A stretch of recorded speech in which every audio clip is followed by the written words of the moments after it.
E aí, gurizada, beleza? Que é o Renan, professor, e hoje a gente vai falar sobre o funcionalismo público. Então, solta a vinheta. De vinheta, eu quero que os funcionários públicos. Vou abrir um edital, para nesse edital as pessoas fazerem a melhor vinheta, tá? Então, gurizada, as redes sociais estão aqui na descrição do vídeo, junto com as formas de apoiar o canal, tá? Cogito fortemente que vocês cogitem. Não, por favor, cogitem em apoiar o canal, porque isso ajuda, estimula, né? Ainda mais é o canal que menos cresce no Brasil, então obviamente que ele não dá dinheiro, né? Pois bem, é um assunto que me é caro porque, para quem não sabe, eu também sou funcionário público, trabalho no setor privado, mas também sou funcionário público, né, da prefeitura aqui da cidade de Porto Alegre. E começou toda a discussão sobre o funcionalismo público, a importância do funcionalismo público, ou a não importância, né, para quem é contrário, para quem é favorável mais a privatizações em todas as escalas e tal. E daí é o seguinte, essa discussão tá rolando porque o governo Bolsonaro propôs ali uma reforma, eu li bem por cima, viu? Eu quero falar mais da discussão do que da reforma dele em si. Então ele propôs uma reforma com algumas mudanças do serviço público, entre elas uma falada é acabar com a estabilidade no serviço público. Além de algumas outras medidas. Obviamente que essas medidas não atingem o judiciário, né? E nem os militares, porque são castas. Os militares, porque é uma das bases do governo Bolsonaro. E o judiciário, porque o Bolsonaro ainda não tem esse culhão e essa coragem para bater de frente, né? E mesmo tendo teto salarial, coisas do gênero, não significa que, por exemplo, o judiciário não consiga aumentar o seu salário. Vocês acham que auxílio moradia existe para quê? Né? Não é porque o cara pagar a moradia, pessoal. É para conseguir fugir desse teto salarial aí, tá? Mas enfim, essa reforma suscitou então sobre se funcionário público é importante ou não. Eu nem vou. Essa pergunta, inclusive, tá posta de um jeito errado, né? Óbvio que funcionário público é importante. Tu tens funcionários públicos no mundo inteiro. Então eles têm a sua importância aí nessa vida em sociedade. A questão é que o funcionalismo público, né, além de ser gratuito, na maior parte das vezes, ele tem que ter qualidade e eficiência. Olha esse cabelo aqui. Deus o livre. Deus o livre. Além disso, uma das funções do funcionalismo público que a galera esquece, a galera de modo geral quando vai falar sobre o funcionalismo público, quem defende inclusive, ou até quem critica, esquece de uma coisa que eu vejo como fundamental no funcionalismo público, que é o quê? É a garantia, os funcionários públicos funcionam indiretamente, né? Não é intencional, mas indiretamente, eles acabam funcionando como guardiões, né, da Constituição. Como assim? Cara, no setor privado aí, vários de vocês trabalharam no setor privado aí, até escreve aqui embaixo algumas histórias mirabolantes que vocês passaram, mas presumo eu que não deva ser muito difícil a gente imaginar uma história do cara fazendo alguma coisa ali, moralmente talvez que não fosse tão, né, ou eticamente, o cara fez um negócio que, porra, não queria fazer isso, mas acabei fazendo, porque eu corri o risco de ser demitido, né? E eu não queria ser demitido e acabou fazendo isso. Quando tu garante a estabilidade do funcionário público, tu garante a estabilidade e, por tabela, tu garante que ele cumpra e que ele seja um guardião das leis. Ah, mas ele pode ter corrupto. Cara, corrupção aqui é algo transversal, vai ter no setor privado também, tá? Mas esse é o primeiro ponto. Então, assim, ele funciona como um guardião constitucional, tá?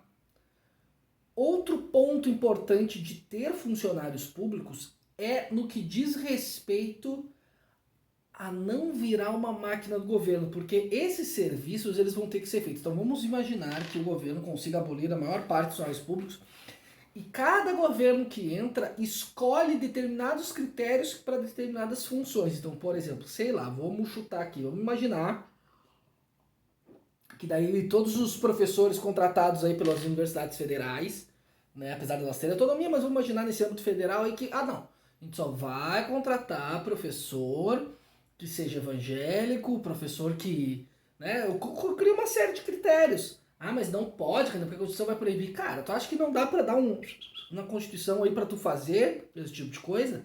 Então o funcionalismo público impede que isso vire e que o aparato todo do Estado seja usado por governo, porque os governos mudam, o Estado continua com seus servidores públicos, né?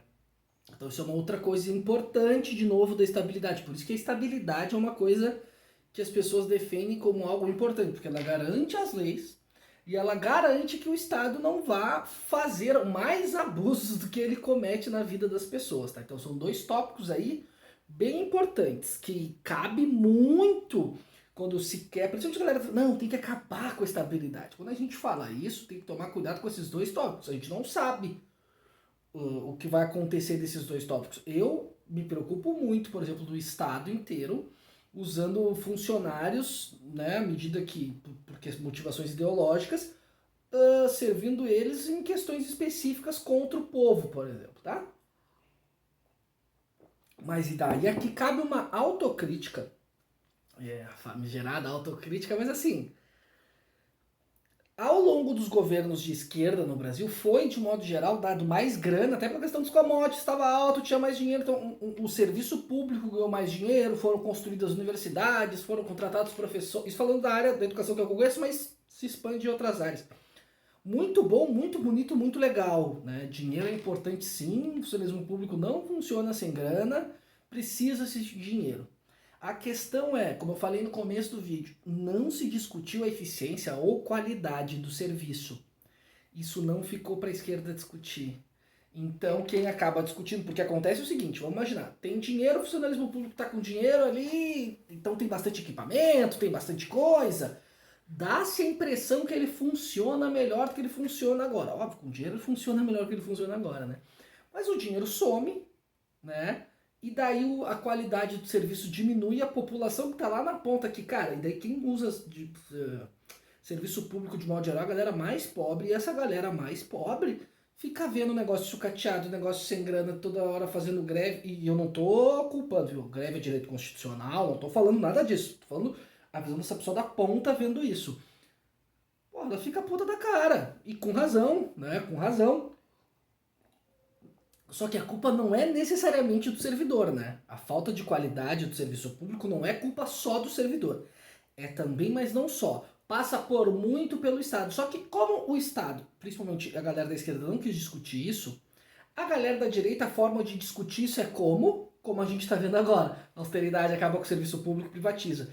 Então, é muito engraçado que essa questão de qualidade do serviço público é uma coisa que realmente, assim, cai num limbo político que nenhum dos dois se preocupa.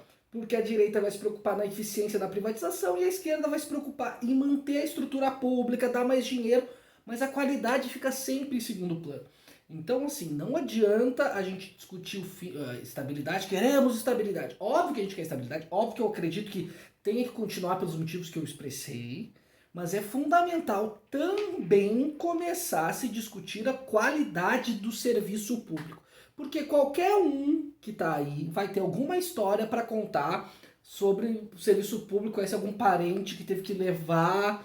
Eu tive que levar minha mãe algumas vezes no hospital. Ah, depois que tu entra na rede do SUS, tu é super bem atendido, tu é atendido, mas tipo assim, demora. Isso que eu tô em Porto Alegre, né? Demora.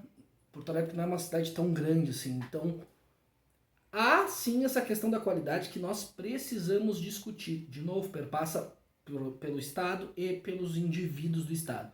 Então, apesar de defender a estabilidade do emprego, defenderia até a morte a estabilidade do emprego, acredito muito que há de se ter mecanismos mais claros para a demissão. E esses mecanismos claros não tem que partir do Estado. Tipo, cada governo que está ali consegue estabelecer ali. Não, não pode ser assim.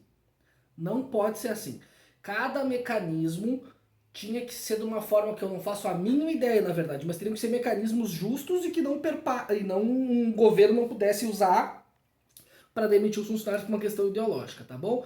Então era isso, escreve aqui embaixo a opinião de vocês. Gostaram da minha camisa do Cobra Kai? Vi essa série e fiquei viciado, tá bom? Beijo no cérebro de todo mundo e tchau!